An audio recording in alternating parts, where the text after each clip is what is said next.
Friends, our new chapter is sexual reproduction in angiosperm or hair plants. Now we are going to deal with most important article, that is structure of anther.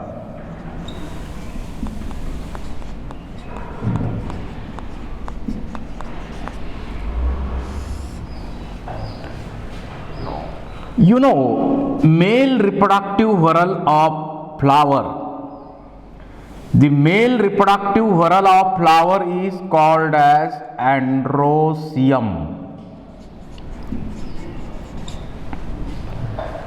He androecium whorl छोट्या छोट्या युनिट्सनी तयार झालेली असते. त्या युनिट्सना म्हणायचं स्टॅमेन्स.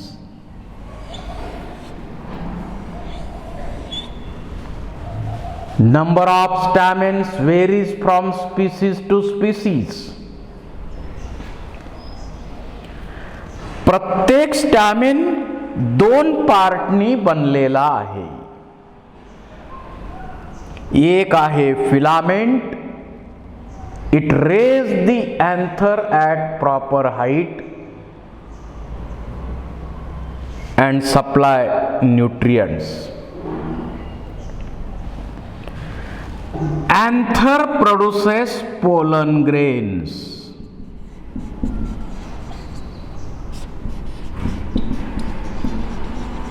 Anther produces pollen grains. आता anthers जे इथं दिलेले आहेत त्याच्यामध्ये जर हे फिलामेंट या अँथरच्या बेसला अटॅच झालं असेल तर त्याला आपण म्हणतो बेसिफिक्स्ड अँथर. जर हे फिलामेंट डॉर्सल साइडला अटॅच झाला असेल अँथरच्या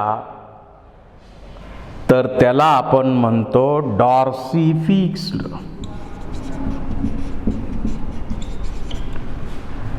आणि थर्ड टाइप जो आहे त्याच्यामध्ये फिलामेंट लॉंग आहे, वीक आहे, बेंडिंग आहे आणि अँथर्स डेलिकेट आहेत, लूजली अटॅच्ड आहेत डॉर्सल साइडला.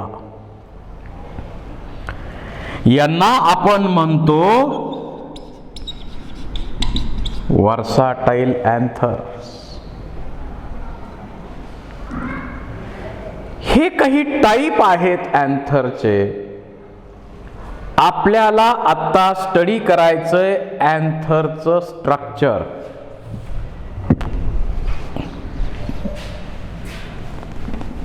अँथरचं स्ट्रक्चर स्टडी करायचंय.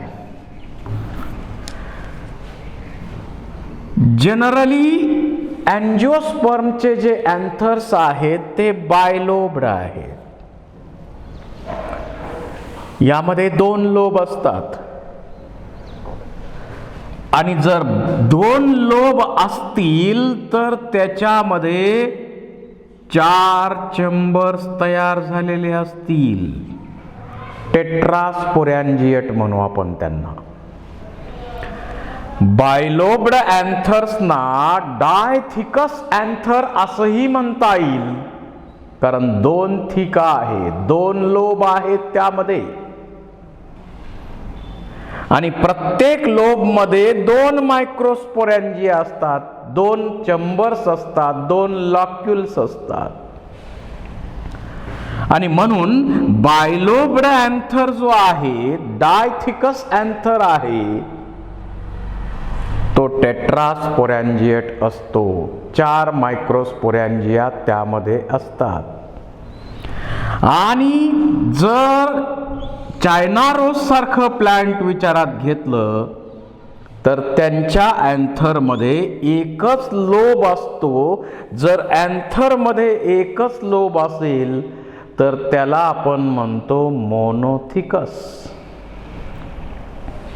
आणि मोनोथिकस अँथर मध्ये 2 मायक्रोस्पोरॅन्जिया असतात, म्हणून त्यांना आपण म्हणतो बायस्पोरॅन्जिएट. आता हा अँथर जो डेव्हलप होतो, अँथरची डेव्हलपमेंट कशा प्रकारची आहे?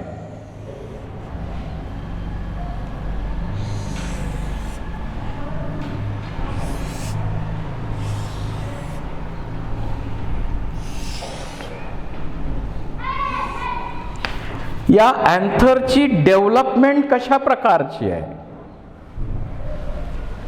इथं ज्या 2 थिका आहेत, हा एक थिका आणि हा एक थिका, किंवा हा एक लोब आणि हा एक लोब, 2 लोब आपल्याला दिसतात. आणि इथं आउटर मोस्ट कव्हरिंग याच्यामध्ये आहे इपिडर्मिसचं. इथं सेंटरला आहे कनेक्टिव्ह, आणि इथं 4 ठिकाणी 4 लॉक्युल्स दिसतात, 4 चंबर दिसतात. त्या 4 चंबर मध्ये 4 सेल ऍक्टिव्हेट असतात, ऍक्टिव्ह होतात. त्या सेल्स हायपोडर्मल इपिडर्मिसच्या खाली असणाऱ्या सेल्स आहेत. या सेल्सना म्हणायचं आर्किस्पोरियल सेल. Archesporial cells. आणि या आर्किस्पोरियल सेल मध्ये पेरिक्लिनल डिव्हिजन होते आणि 2 सेल बनतात. ही बाहेरची सेल जी बनते त्या सेलला म्हणायचं प्रायमरी परायटल सेल. आणि आतल्या बाजूला दुसरी सेल जी बनते तिला म्हणायचं primary sporogenous cell. So this archisporial cell divides periclinally mitotically to produce 2 cells called as primary parietal cell and primary sporogenous cell. This primary parietal cell produces primary wall or parietal walls. Parietal walls यापासून बनतात, anther walls यापासून बनतात. Anther wall कोणकोणते आहेत? याच्यामध्ये एंडोथिसियम, त्यानंतर middle layers आणि tapetum. 3 महत्वाचे वॉल लेयर्स या ठिकाणी बनतात. एंडोथिसियम, मिडल लेयर्स आणि टॅपेटम. प्रायमरी स्पोरोजिनस सेल जी आहे ती नंतर डिवाइड होते आणि तिच्यापासून बनतात मायक्रोस्पोर मदर सेल्स. आणि या मायक्रोस्पोर मदर सेल मध्ये मियोसिस डिव्हिजन होणार आणि याच्यापासून बनणार पोलन ग्रेन्स. अशा प्रकारे अँथरची डेव्हलपमेंट होते. अँथरच्या डेव्हलपमेंट नंतर हा जो थिका आहे, आता इथं यात मध्ये 4 मायक्रोस्पोरॅन्जिया आहेत. 1 2 3 4 मायक्रोस्पोरॅन्जिया तयार होतात. इथं आपण 1 मायक्रोस्पोरॅन्जियम मोठा करून पाहू, एनलार्ज करू, आणि या मायक्रोस्पोरॅन्जियम मध्ये काय काय मिळतं बघू आपण. या मायक्रोस्पोरॅन्जियम मध्ये आउटरमोस्ट वॉल लेयर जो आहे तो कोणता असणार आहे? Definitely epidermis.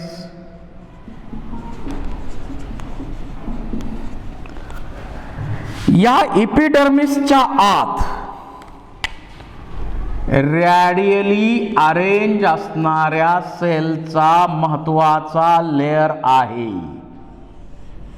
हा दुसरा लेयर जो आहे तो रॅडियल अरेंज केलेल्या सेलचा दुसरा महत्वाचा लेयर आहे.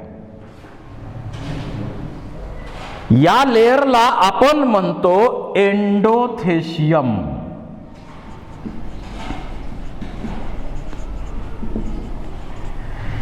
मॅच्युरिटीच्या वेळी यामध्ये कॅलोस बँड्स तयार होतात, फायब्रस बँड तयार होतात, फायब्रस बँड्स तयार होतात मॅच्युरिटीच्या वेळी.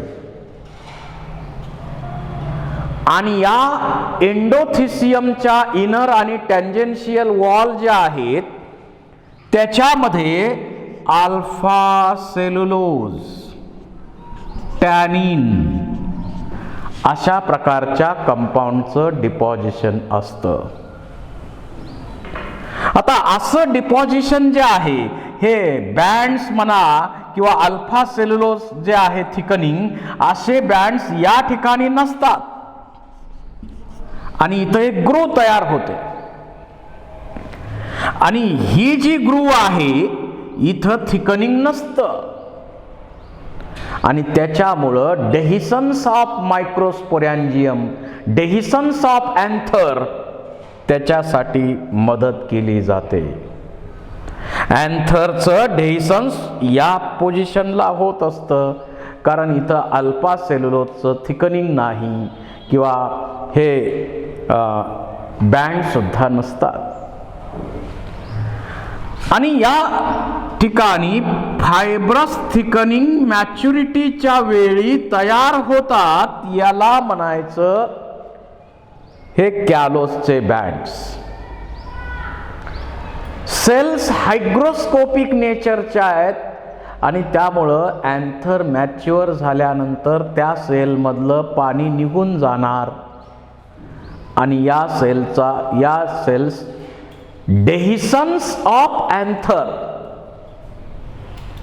डेहिसन्स of anther to release the pollen grain, breaking of anther to release the pollen grain, या प्रोसेससाठी एंडोथिशियमची आवश्यकता आहे. त्याच्यानंतर इथं 2 to 3 1 to 3 म्हणू आपण. 1 to 3 शॉर्ट लाईफ स्पॅन असणारे इपिमेरल म्हणजे शॉर्ट लाईफ असणारे मिडल वॉल्स असतात, मिडल लेयर्स असतात. मिडल लेयर्स असतात. They degenerates at the time of maturity and serve as a nutrients.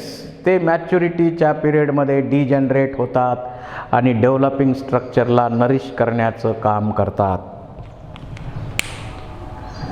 त्याच्यानंतर सर्वात जो आतला वॉल आहे, innermost wall layer of anther, most important wall layer of anther, it is named as tapetum. Question may ask,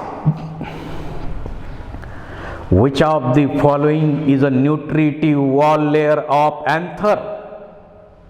Answer आहे tapetum. या tapetum मध्ये पॉलिप्लॉइड आणि multinucleated condition पाहायला मिळते.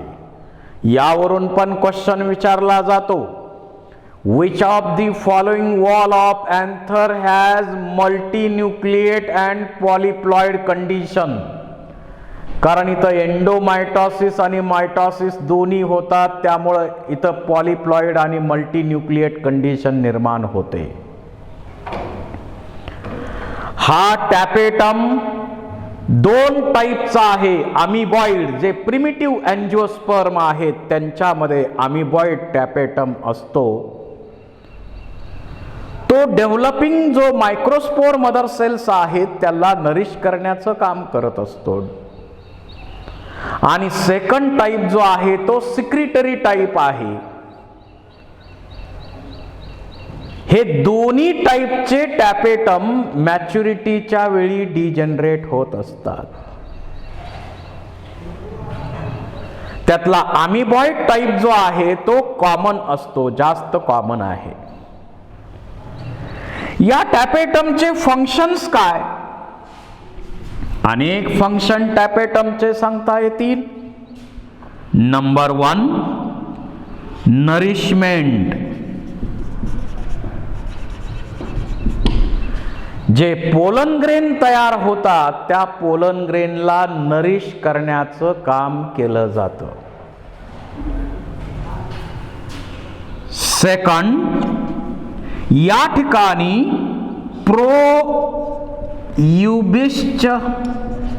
बॉडीज असतात आणि या ज्या प्रोयुबिस्ट बॉडीज आहेत त्याच्यावरती काय होतं, स्पोरोपोलेनिन तयार होतं, त्याच्यावरती डिपॉझिट होतं. आणि या प्रोयुबिस्ट बॉडीज आता कशामध्ये कन्वर्ट होतात? युबिस्ट बॉडीज मध्ये कन्वर्ट होतात. and these Ubist bodies forms exine of pollen grain. Pollen ग्रेनचं एक्झाईन तयार करण्याच्या प्रोसेसमध्ये पण पार्टिसिपेट होतो हा टॅपेटम. त्याचबरोबर पोलन किट, कॅरोटिनॉइड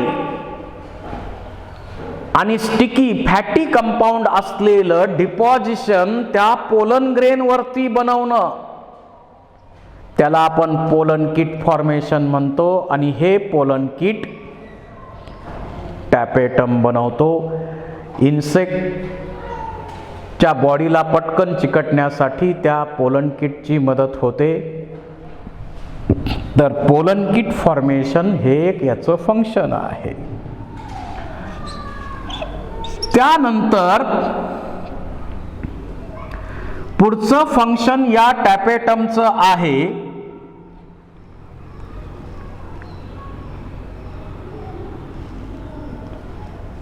नरिशमेंट झालेलं आहे. प्रोयुबिस्टच्या बॉडीचं युबिस्टच्या बॉडीज मध्ये कन्व्हर्जन झालेलं आहे.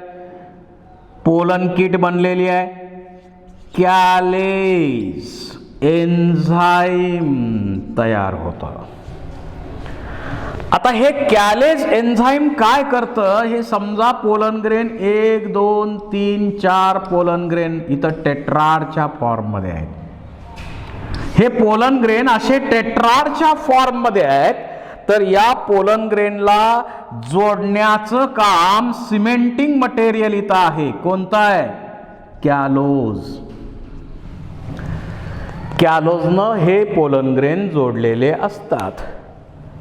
आणि कॅलेज एन्झाईम काय करतं, हे सिमेंट डिझॉल्व करतं आणि त्याच्यामुळं हे पोलन ग्रेन सेपरेट होतात. हे पोलन ग्रेन सेपरेट होणार, याच्यासाठी इथं कॅलेज एन्झाईम तयार होतं. त्याचबरोबर ऑक्झिन सारखं हॉर्मोन सुद्धा इथं तयार केलं जातं, जे पोलन ग्रेनच्या जर्मिनेशनच्या प्रोसेसला स्टिम्युलेट करण्याचं काम केलं जाईल. Auxin stimulate the germination of pollen grain. आणि आता याच्या आत या अँथर वॉल्स जे आहेत त्यांच्या आत इथं डिप्लॉइड सेलचं मास दिसतं आपल्याला. या डिप्लॉइड सेलच्या मासला स्पोरोजिनस टिश्यू म्हणायचं. स्पोरोजिनस टिश्यूचं मास इथं तयार झालेलं असतं. आणि हे जे स्पोरोजिनस टिश्यूचं मास तयार झालेलं आहे या स्पोरोजिनस टिश्यूच्या सेल्स पासूनच पुढं मायक्रोस्पोर मदर सेल बनणार. At maturity most of the cells of sporogenous tissue becomes active and functions as a microspore mother cells.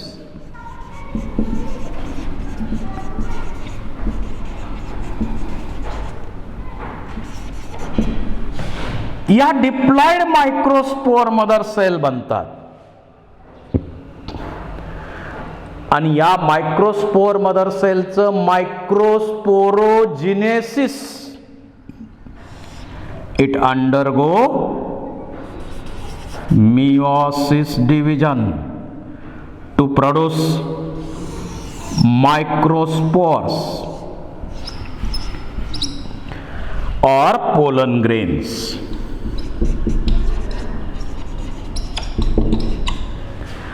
मायक्रोस्पोर्स किंवा पोलन ग्रेन्स तयार करण्याची ही जी प्रोसेस आहे या प्रोसेसला म्हणायचं microsporogenesis. So at maturity most of the cells of sporogenous tissue becomes functional and functions as microspore mother cells. Each microspore mother cell undergo meiosis to produce 4 unicellular uninucleate non-motile haploid pollen grains or microspores which are arranged in the form of tetrad. This process is called as microsporogenesis. आता हा जो tetrad आहे याला आपण म्हणतो tetrahedral.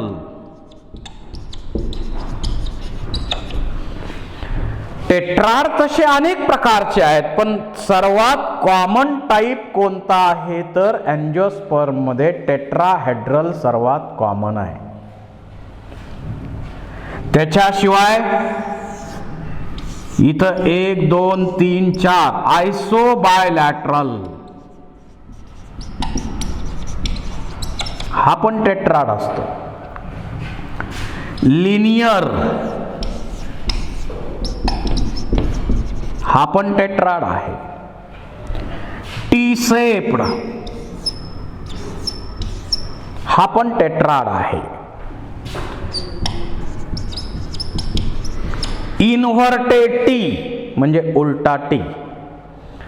असे अनेक टाईपचे पोलन ग्रेनचे टेट्राड्स इथं बनतात.